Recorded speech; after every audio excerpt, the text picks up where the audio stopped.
500 দোকান ঘুরে যখন মেয়েদের ঈদের ড্রেস কেনা হয় এবং দাবি করা হয় এটা নাকি অনেক ইউনিক, তখন এটার জন্য ম্যাচিং জুতা বা ম্যাচিং কানের দুল খুঁজতে হয় এবং সেটার জন্য 1400 দোকান ঘুরতে হয়, তারপরেও পাওয়া যায় না।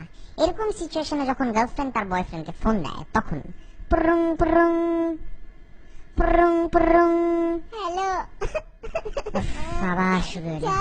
হ্যাঁ জান, জানো আমার না এখনো ম্যাচিং জুতা পাই নেই জান। আমার ড্রেসটার সাথে একটা ম্যাচিং জুতা ওই দোকানে পাওয়া যাচ্ছে না জান। কি করব বলো? কি কও? তোমার ড্রেস তো লাল না? লাল কালারের কি একটা জুতাও পাওয়া যাইতেছে না দোকানে? সারা বাংলাদেশে নাই? লাল কালার তো অনেক আছে জান, কিন্তু একটা একটু বেশি লাল, একটা একটু কম লাল, কাপড়ের সাথে যায় না। আল্লাহ, আমার তো আবার কানের দুলও আছে, আমি কি করব?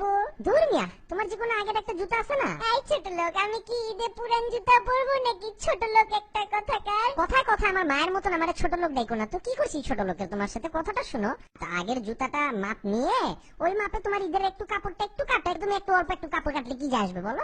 একটু কাপড়টা কেটে আগের জুতার মাপে মুচিকে দিয়ে কাপড়টা লাগায় না ওই জুতার মধ্যে, তাহলে তো তোমার ম্যাচিং হয়ে গেল, তাই না? আর কানের দুলের জন্য তোমার কাপড়ে তো আবার এই যে একটু ক্রিস্টালের কাজ আছে না, এক জায়গায় দেখছি তো বেশি ক্রিস্টালের কাজ, ওই জায়গাটা কেটে ফেলো। ওইটা ওইটা ওইটা দেখে ওইটা একটা কানের দুল ওইটা লাগাই দেবো। কাপড়ের কানের দুল কত সুন্দর লাগে দেখতে। মুরগির পাখা দিয়ে যদি কালার করে কানের দুল বানাইতে পারে তো তোমার ঈদের কাপড় দিয়ে এটা এটা এটা ইউনিক না? কি এগুলো নিয়ে কান্নাকাটি করবা? তোমার মতন কিপটা একটা ছোট লোক আমি আমার বাপের জন্মেও দেখি নাই। না, না, তা দেখবা কেন? আমি আমি আমি কি তোমার বাপের বয়সের নাকি? আমি তো কচি পোলা। কুচি না? ঠিক আছে জান, আমি রাখি। তোমার মেজাজ খারাপ হয়েছে না? রাখি, পরে ফোন দিব। হ্যাঁ।